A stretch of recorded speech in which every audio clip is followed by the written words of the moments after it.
नमस्कार साथियों, उम्मीद करता हूँ आप सब बढ़िया होंगे, मस्त होंगे। साथियों, आज हम चर्चा करेंगे माध्यमिक शिक्षा मंडल मध्य प्रदेश भोपाल ने जो सभी सब्जेक्ट के मॉडल प्रश्न पत्र जारी किए गए हैं उसके आंसर के बारे में। और आज हम चर्चा कर रहे हैं केमिस्ट्री के मॉडल प्रश्न पत्र के आंसर के बारे में। तो शुरुआत करते हैं आपके मॉडल प्रश्न पत्रों के आंसर देने की। आपका जो पहला क्वेश्चन है, सिलिकॉन कार्बाइड निम्नलिखित प्रकार के क्रिस्टलीय ठोस है। साथियों, इन चारों प्रकार के जो क्रिस्टलीय ठोस है इनके एग्जाम्पल जरूर याद करके जाना। यहाँ से रिलेट करके एक आध क्वेश्चन MCQs का पूछा जाता है। तो आपका सिलिकॉन कार्बाइड जो है निम्नलिखित प्रकार का क्रिस्टलीय ठोस है। तो भैया सहसंयोजी किस टाइप का है? सहसंयोजी क्रिस्टलीय ठोस है सिलिकॉन कार्बाइड। आपके सामने दूसरा क्वेश्चन हाजिर है। वह कारक जिस पर प्रथम कोटि की अभिक्रिया का वेग स्थिरांक निर्भर करता है। वह कारक जिस पर प्रथम कोटि की अभिक्रिया का वेग स्थिरांक निर्भर करता है। तो अभिकारक की सांद्रता के ऊपर डिपेंड करेगा। किसके ऊपर डिपेंड करेगा? अभिकारक की सांद्रता के ऊपर। हार्डी-शुल्जे का नियम भैया, हार्डी-शुल्जे का नियम स्कंदन से संबंधित होता है। किससे संबंधित होता है? स्कंदन की क्षमता के ऊपर डिपेंड करेगा। साधारण ताप पर अमोनिया, भाई साहब नॉर्मल टेम्परेचर पर जो अमोनिया जो होती है गैस होती है, लेकिन इसको जो है ठंडा किया जाए तो ये लिक्विड फॉर्म में कन्वर्ट हो सकती है। तो साधारण ताप की बात करें तो साधारण ताप पर अमोनिया क्या होती है? गैस होती है।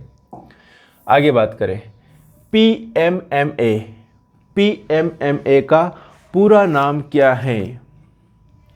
पॉली मेथिल मैथ एक्रिलेट इसका पूरा नाम है PMMA का। पॉलीमर्स हैं बहुलक है, पॉलीमेथिल मैथ एक्रिलेट इसका नाम है। PVC एकलक है। किसका एकलक है? पॉलीविनाइल क्लोराइड बहुलक है। ये किसका जो है PVC का एकलक कौन सा है? Vinyl chloride.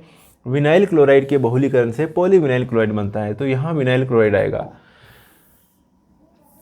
वेरोनल सेकोनल उदाहरण है, किसके एग्जाम्पल है? प्रतिजैविक के हैं, प्रशांतक के हैं, प्रतिरोधी के हैं या ज्वरनाशी के हैं? तो वेरोनल सेकोनल जो है प्रशांतक के उदाहरण हैं। ठीक है, किसके एग्जाम्पल हैं? प्रशांतक के उदाहरण हैं। ओके, जो दिमाग संबंधी दवाइयों के रूप में काम आते हैं, तंत्रिका तंत्र से रिलेटेड हैं। वेरोनल सेकोनल उदाहरण है प्रशांतक के। आगे बढ़े, English conversion.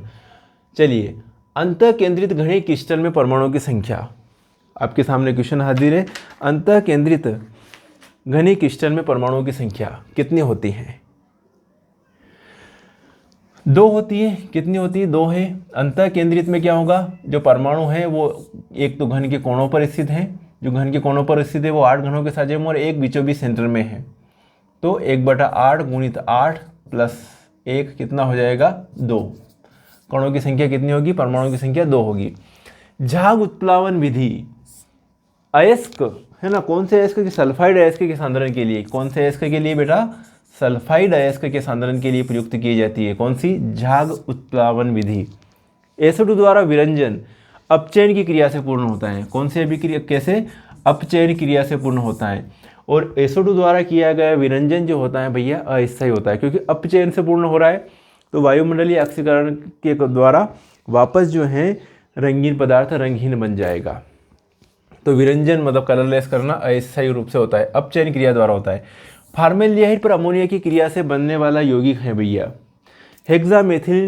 Methylene tetraammine. हेक्सामेथिल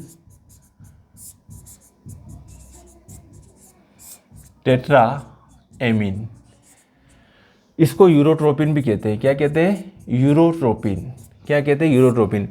formaldehyde और अमोनिया की जब क्रिया होती है तो बनने वाला यौगिक जो है वो क्या होता है? हेक्सामेथिल टेट्राएमीन होता है। इसे यूरोट्रोपिन भी कहते हैं और इसका सूत्र होता है CH2 6N4 इसका फार्मूला होता है यूरोट्रोपिन का। चलिए, एमाइड से एमीन बनाने की अभिक्रिया। एमाइड से एमीन बनाने की अभिक्रिया हाफमैन ब्रोमाइड अभिक्रिया है। कौन सी? हाफमैन ब्रोमाइड अभिक्रिया। हाफमैन ब्रोमाइड अभिक्रिया में एमाइड से क्या बनता है? एमीन बनाते हैं। मेरी बात समझ में आई? अब है ग्लूकोज के पूर्ण ऑक्सीकरण से 38 ATP अणु क्या प्राप्त होते हैं? 38 ATP अणु प्राप्त होते हैं। प्रति अम्ल का उदाहरण है, कोई भी एंटी एसिड का एग्जाम्पल दे दीजिए।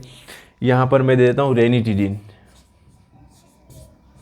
रेनिटिडीन जो है ये प्रति अम्ल का उदाहरण है। चलिए स्क्रीनशॉट लीजिए, आगे बढ़ेंगे फिर।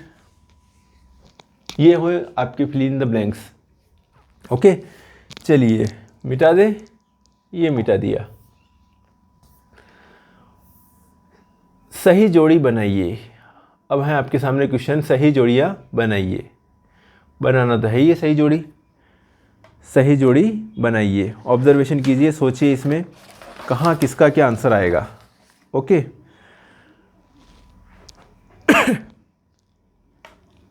सबसे पहले आपके सामने CaF2 है।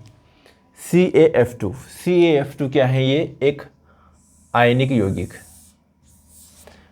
इसका ये हो जाएगा। स्वर्ण संख्या किसकी स्कंदन क्षमता से रिलेटेड है? ये अ हो जाएगा, और ये कौन सा हो जाएगा? ब वाला, ब। मेलेकाइट है। मेलेकाइट किसको कहते हैं भैया? मेलेकाइट कहते हैं copper carbonate hydroxide, copper hydroxide को मेलेकाइट। ये वाला स। क्लोरीन क्या है भैया? क्लोरीन के लिए कौन सा आंसर सही होगा? तीक्ष्ण हरी पीली रंग की गैस है ये, तो ये हो जाएगा द। प्रोटीन क्या है? अल्फा एमिनो अम्ल के बहुलक हैं, यहाँ पर आ जाएगा ई। प्राकृतिक बहुलक, सेल्यूलोज जो है एक प्राकृतिक बहुलक है। सेल्यूलोज क्या है? एक प्राकृतिक बहुलक है। एस्प्रिन क्या है? एसिटिल सैलिसिलिक अम्ल को एस्प्रिन कहते हैं। एसिटिल सैलिसिलिक अम्ल, ये इसका रासायनिक नाम है एस्प्रिन का। एस्प्रिन टेबलेट का रासायनिक नाम है एसिटिल सैलिसिलिक अम्ल। ये हो जाएगा इसका आंसर। ठीक है, कर लीजिए इनको सही से, स्क्रीनशॉट ले लीजिए, आपके काम की बात है। ठीक है, आगे बढ़े। चलिए, सही जोड़ियां भी हो गई। अब आपके सामने क्वेश्चन बचा है 1 वर्ड वाले, एक शब्द एक वाक्य में उत्तर दीजिए। एक शब्द एक वाक्य में उत्तर दीजिए। आपके पास में सबसे पहला जो है क्वेश्चन है, ध्रुवीय आणविक ठोस के उदाहरण है। तो आणविक ठोस दो प्रकार के, एक तो ध्रुवीय और एक अध्रुवीय। तो यहाँ पर ध्रुवीय दे रखा, तो HCl, SO2 ये ध्रुवीय आणविक ठोस हो गए। अध्रुवीय में क्या होते हैं? H2, N2, ये अध्रुवीय हो गए। सॉरी, यहाँ पर ध्रुवीय आणविक ठोस में HCl, SO2 ये ध्रुवीय आणविक ठोस के एग्जाम्पल हैं। HCl, SO2। क्वांटम दक्षता किसे कहते हैं? क्वांटम दक्षता किसे कहते हैं? तो क्वांटम दक्षता को, इसके सूत्रों को लिखना है। तो क्वांटम दक्षता को किससे रिप्रेजेंट करते हैं? फाई से रिप्रेजेंट करते हैं। और रासायनिक अभिक्रिया की गति फाई बराबर रासायनिक अभिक्रिया की गति, रासायनिक अभिक्रिया की गति बटे प्रति सेकंड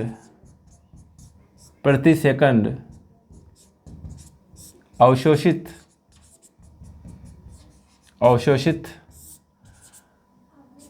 आइंस्टाइनों की संख्या। रासायनिक अभिक्रिया की गति बटे प्रति सेकंड अवशोषित आइंस्टाइनों की संख्या, इसको क्या कहते हैं? क्वांटम दक्षता कहते हैं। क्वांटम दक्षता को फाई से रिप्रेजेंट करते हैं। तो ध्रुवीय आणविक ठोस के एग्जाम्पल HCl, SO2 है। क्वांटम दक्षता का फार्मूला फाई, क्वांटम दक्षता बराबर रासायनिक अभिक्रिया की गति बटे प्रति सेकंड अवशोषित आइंस्टाइनों की संख्या। फोटोग्राफी में टोनिंग के लिए किस यौगिक का उपयोग किया जाता है? फोटोग्राफी में टोनिंग के लिए क्लोरोआनिक अम्ल HAuCl4, इसका उपयोग किया जाता है फोटोग्राफी में टोनिंग के लिए। इसका नाम है भैया क्लोरोआनिक अम्ल। क्लोरोआनिक अम्ल क्लोरोआनिक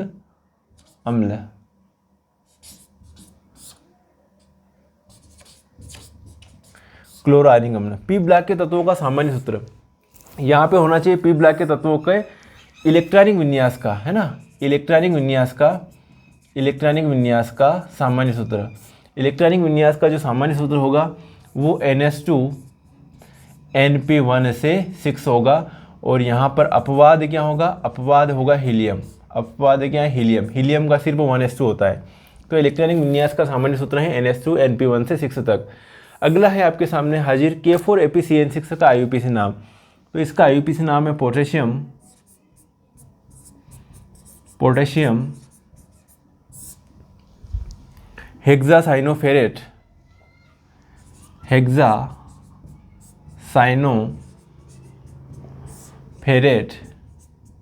और सेकंड, इसका IUPAC नाम होगा। ऑक्सीडेशन स्टेट इसकी आएगी +2 आएगी। Potassium hexacyanoferrate second. कार्बोलिक अम्ल का संरचना सूत्र है। कार्बोलिक अम्ल किसको कहते हैं? फिनॉल को कहते हैं। और फिनॉल का संरचना सूत्र आपको मालूम होगा, ये बेंजीन के ऊपर बिठा दो आप OH, ये फिनॉल हो गया। मस्टर्ड ऑयल अभिक्रिया के मुख्य उत्पाद का नाम लिखिए। मस्टर्ड ऑयल अभिक्रिया के मुख्य उत्पाद का नाम लिखिए। तो एथिल आइसोथायोसाइनेट, एथिल आइसोथायोसाइनेट, इसका नाम है। तो ये साथ ही आपके जो हैं 1 वर्ड वाले क्वेश्चन हो गए। पहले का आंसर क्या बताया मैंने? HCl, SO2 वगैरह ये ध्रुवीय आणविक ठोस के उदाहरण हो जाएंगे। क्वांटम दक्षता का सूत्र,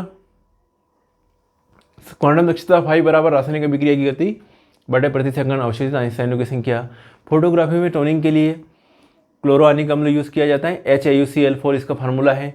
पी ब्लॉक के तत्वों का सामान्य इलेक्ट्रॉनिक विन्यास जो है NS2 NP1 से 6 तक, अपवाद है इसमें हीलियम। K4APCN6 का IUPAC नाम है पोटेशियम हेक्सासाइनोफेरेट। कार्बोलिक अम्ल का संरचना सूत्र, कार्बोलिक अम्ल फिनाल को कहते हैं, इसका संरचना सूत्र ये है, बेंजीन के ऊपर OH बिठा दो। मस्टर्ड ऑयल अभिक्रिया के मुख्य उत्पाद का नाम एथिल आइसोथायोसाइनेट।